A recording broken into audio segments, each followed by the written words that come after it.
समृद्ध इतिहास भएको शहर कीर्तिपुरको मुटुमा रहेको सडकहरू फोहोरले भरिएका छन्।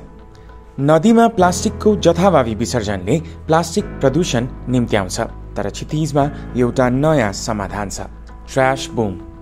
ट्र्याश बुम प्लास्टिक फोहोर व्यवस्थापन गर्ने एउटा नवीनतम प्रणाली हो जुन कीर्तिपुर नगरपालिकाको जलमार्गहरूलाई प्लास्टिकको फोहोरबाट मुक्त राख्न डिजाइन गरिएको हो। यो स्थापना गर्न सजिलो बेरियर हो जसले प्लास्टिकको फोहोर सहित तैरने ठोस फोहोरलाई फैलिनु अघि नै समात्छ। पानी बग्दै जाँदा ट्र्याश बुमले तैरने ठोस फोहोरलाई समात्छ जुन पछि संकलन गरिन्छ र त्यसैले नदी र अन्ततः समुद्रलाई प्लास्टिक प्रदूषणबाट रोक्छ, किनकि प्लास्टिक नदीहरू मार्फत समुद्रमा पुग्छ।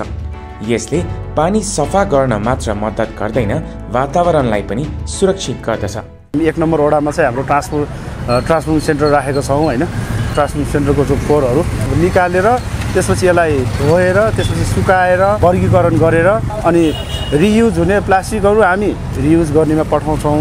अनि त्यसपछि हाम्रो जुन कीर्तिपुर नगरपालिका र CITU बाट एउटा प्रोजेक्ट आइरहेको छ हाम्रो चाहिँ त्यसको चाहिँ तपाईँको त्यो प्रोजेक्टको लागि चाहिँ त्यो प्लास्टिकको र मेटेरियलहरू त्यो त्यहाँ पनि जान्छ। धेरै नै फाइदा भइरहेको छ।